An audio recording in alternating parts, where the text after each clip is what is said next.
Hello and welcome to the news on NTA International. I'm Naja'atu Tijani. The headlines.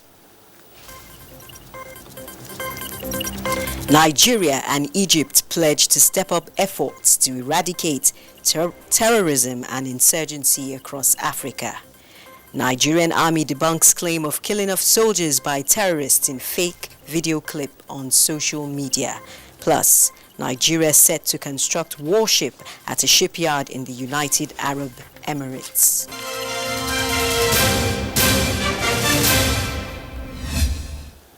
And now the news in detail.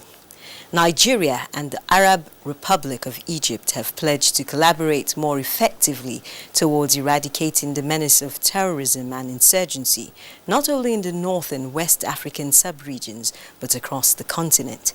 This came to light at a bilateral engagement between President Muhammadu Buhari and his Egyptian counterpart Abdel Fattah el-Sisi on the margins of the Aswan Forum on Sustainable Peace and Development in Africa. State House correspondent Adam Musambu reports.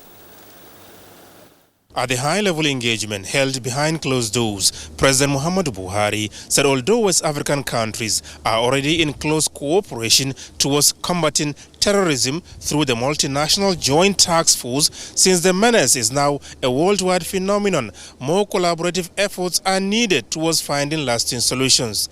President el-Sisi, who briefed the Nigerian leader on efforts of his government to counter terrorism, particularly on the Sinai and the borders with Libya, reiterated his willingness to synergize with the Nigerian government on all fronts towards conquering what he called the evil of terrorism. As far as we're concerned, we're talking about security in our sub-region, and the desire and the commitment of the Egyptian government to join forces with us to ensure that we address these matters squarely, especially the insurgency that Nigeria and other countries in the Sahel are going through. Egypt has indicated, of course, that it's ready and willing to collaborate with us and other countries in the region to collectively fight this menace. President el-Sisi conveyed his appreciation to President Muhammadu Buhari for not only honoring his invitation to participate in the Aswan Forum, but also his leadership qualities. The Egyptian leader pledged to deepen cooperation and partnership with Nigeria in all areas of common interest.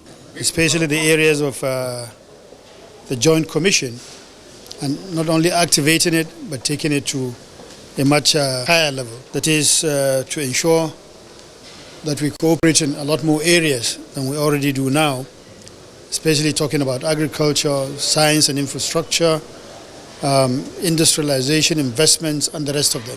The Egyptian leader, President Abdel Fattah el-Sisi, used the opportunity to formally invite President Muhammadu Buhari to the opening of the new capital, as well as Grand International Museum of the Arab Republic of Egypt in October 2020.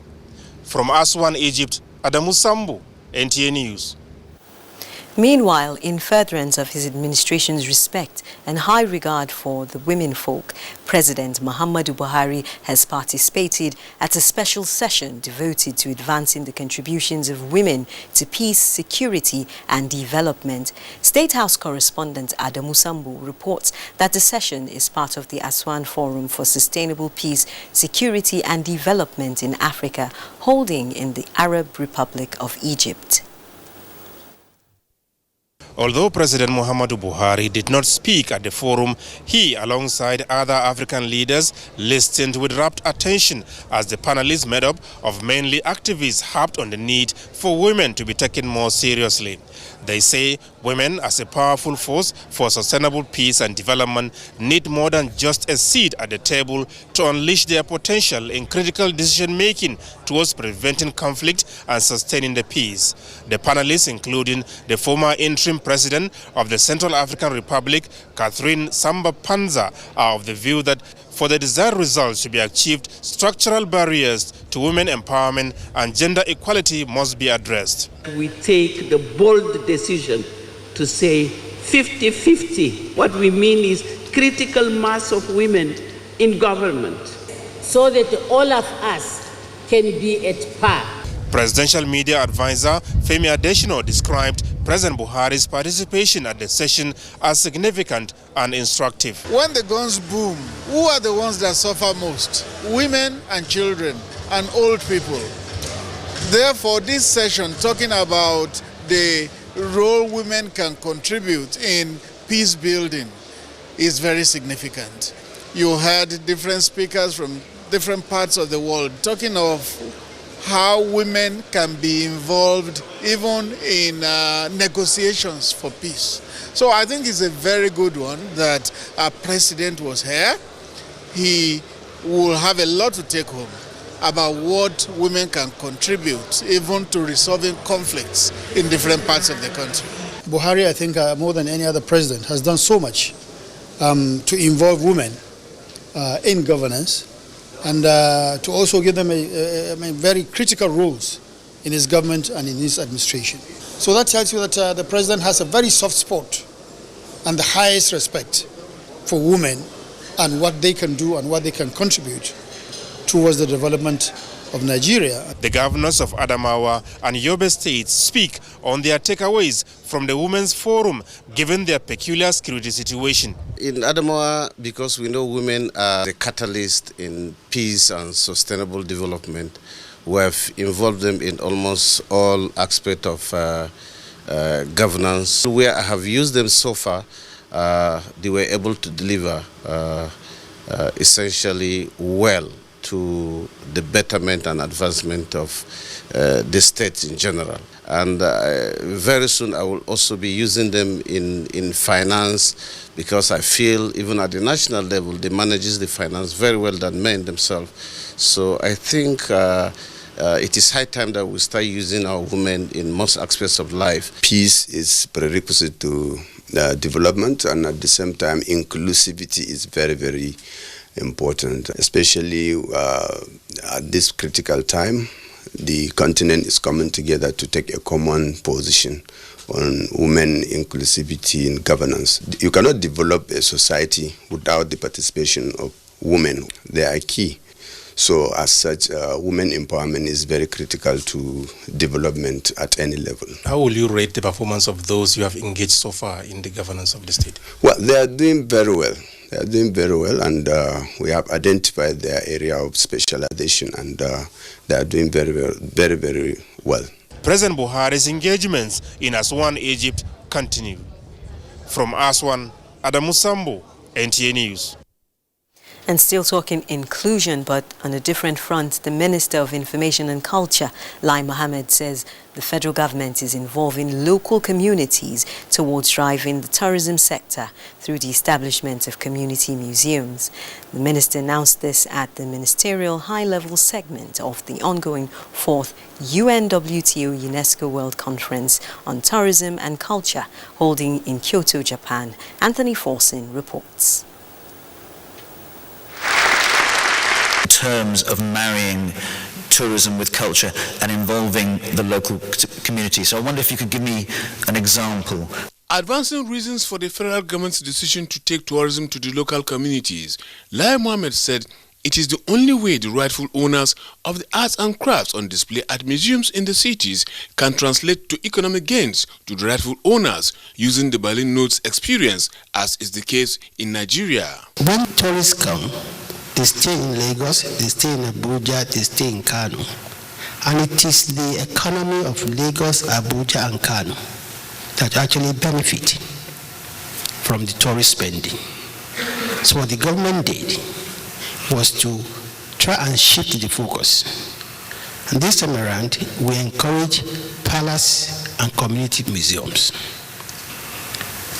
so that tourists can go to the nooks and corners of Nigeria and actually savor the monuments, savor the artifacts, savor our cuisine, savor our cultural tourism, and the money spent there remains in the community.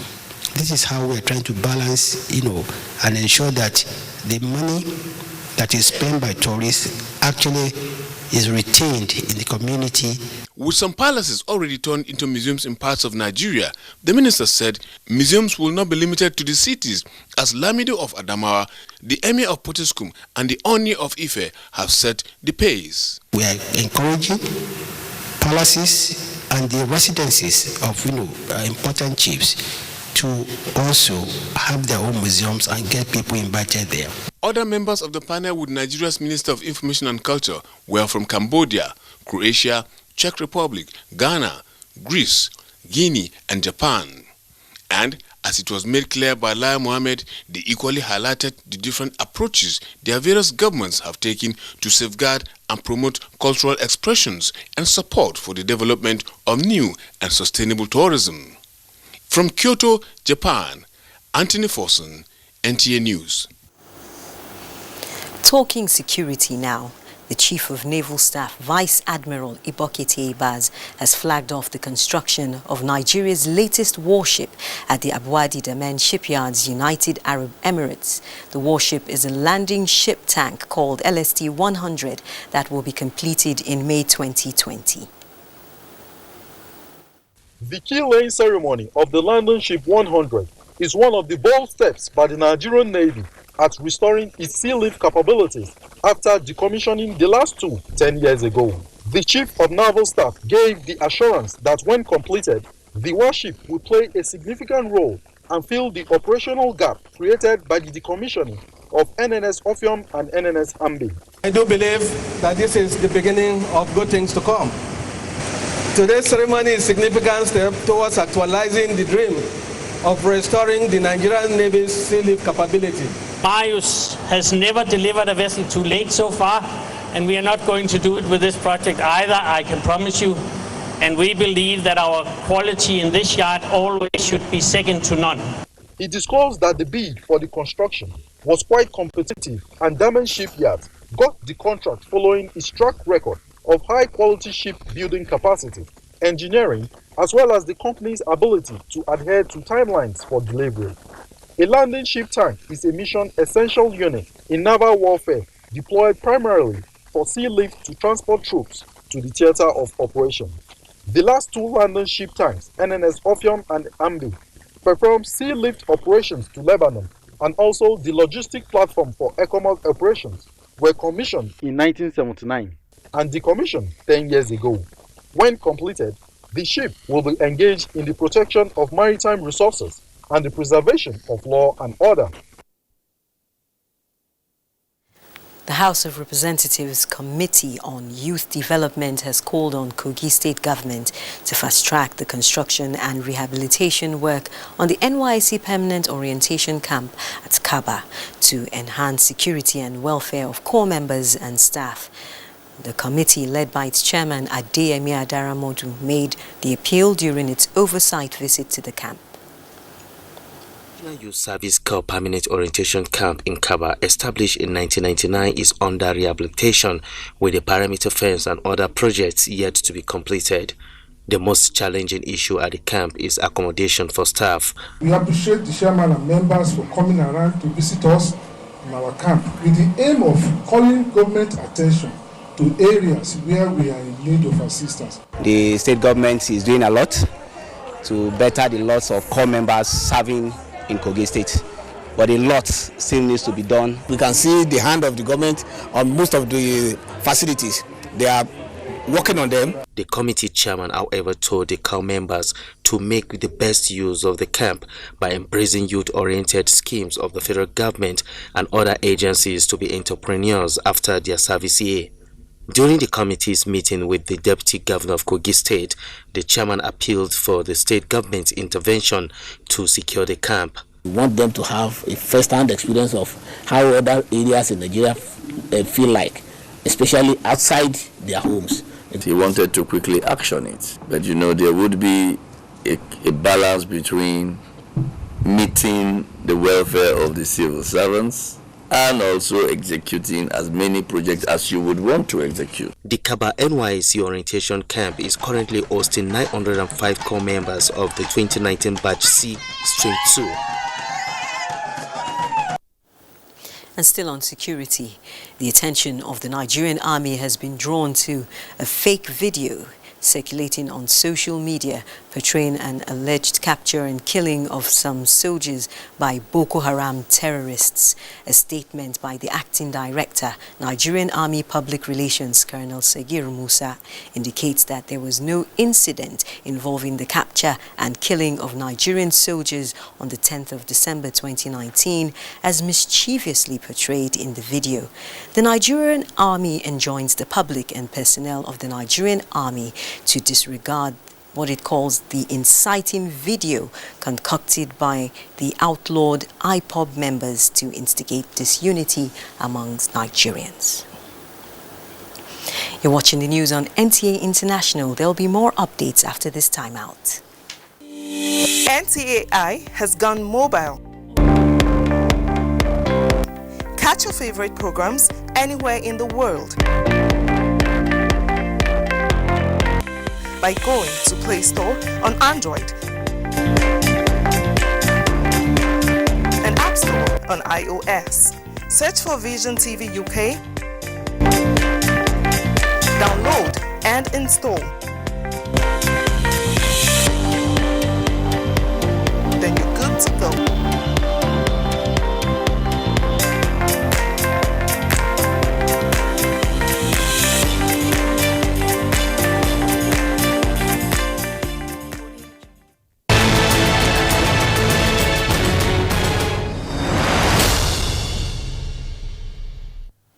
Thanks for staying with NTA International.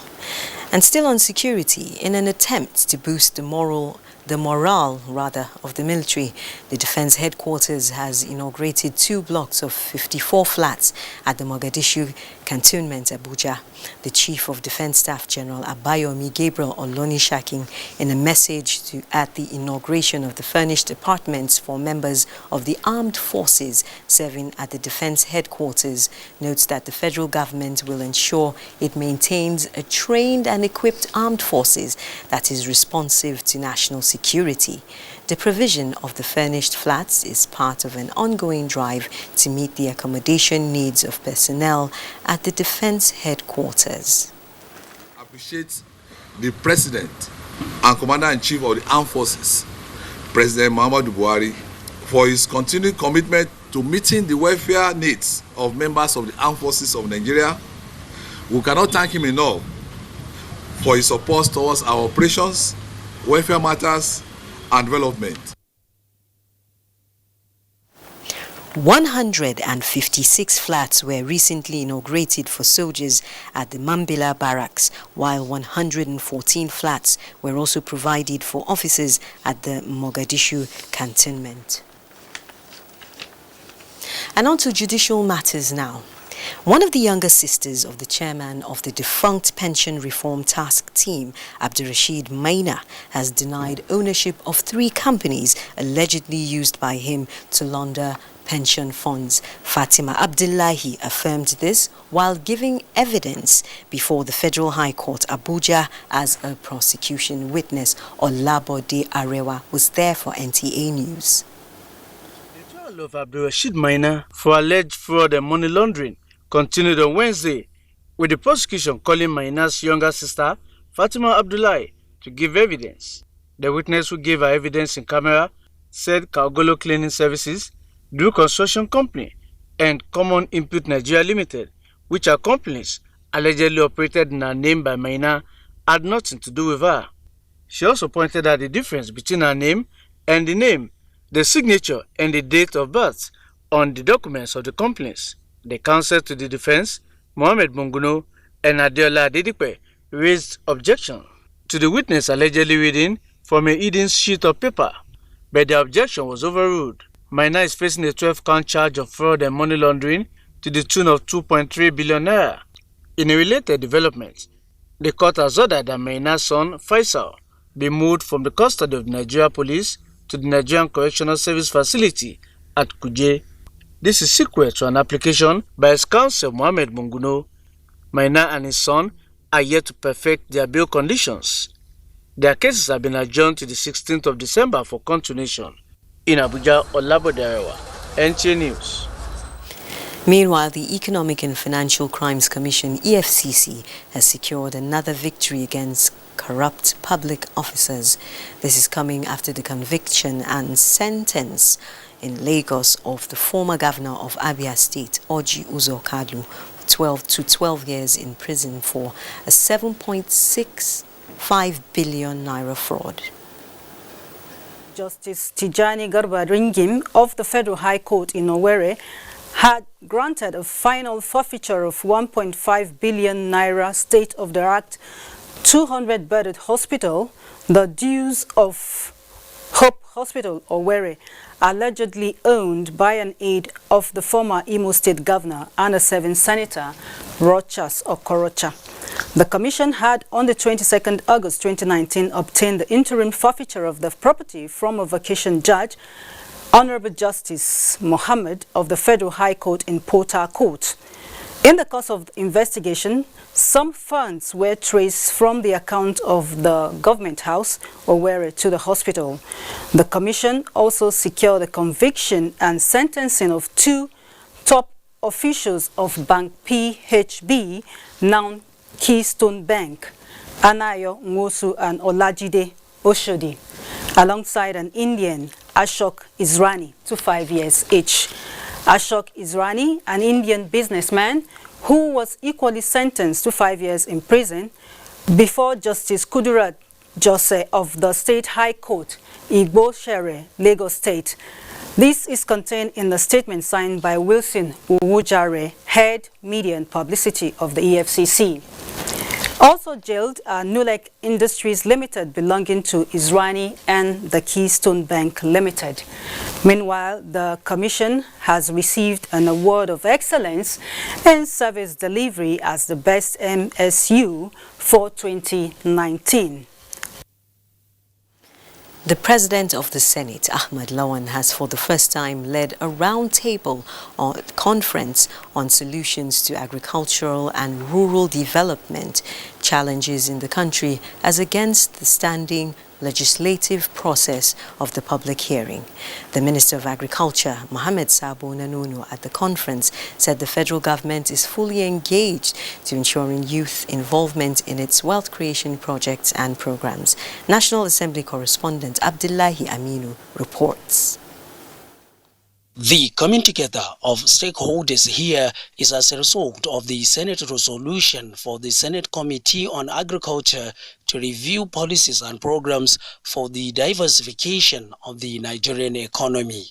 The challenge is currently being addressed as a component of import substitution policy, in which intermediate technologies are to be deployed to over 600 local governments in collaboration with Brazilian and Chinese. Is to work with key stakeholders to build an agricultural business economy capable of delivering sustained prosperity by meeting domestic food security goals, generating exports, and supporting sustainable income and job growth. Agriculture, which is now the major focus of the present administration, the stakeholders said is in need of robust legislations on its identified challenges. We have all the policies on the ground.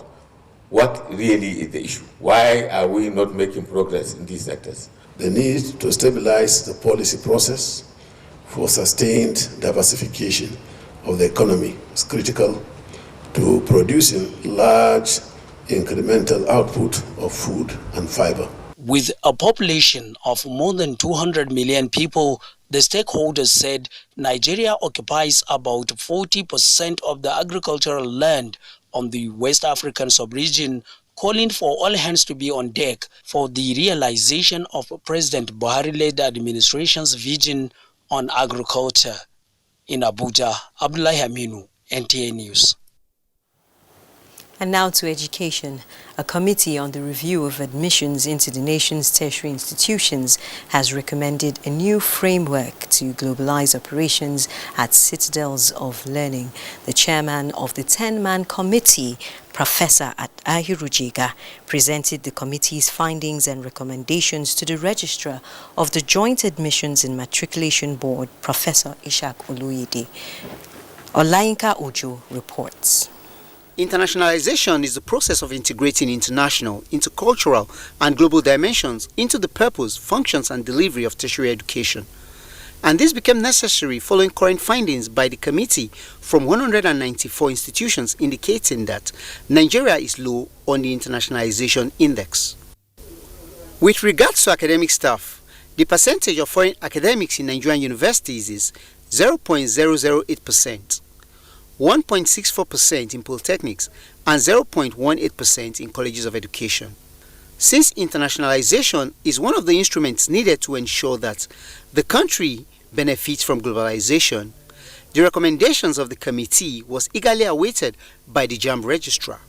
Allow Nigerian tertiary institutions to open offshore campuses for the export of Nigerian education under a robust regulatory framework.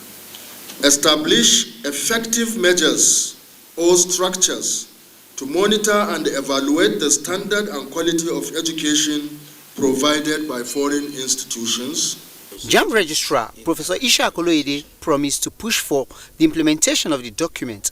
We will do everything that is necessary to make sure that Nigeria takes its rightful position in the community of nations in terms of internationalization of tertiary education. The report is expected to be forwarded to the Ministry of Education for necessary action. Olainka Ojo, NTA News. Nights are cool, days are hot. What will Friday be like? Let's find out.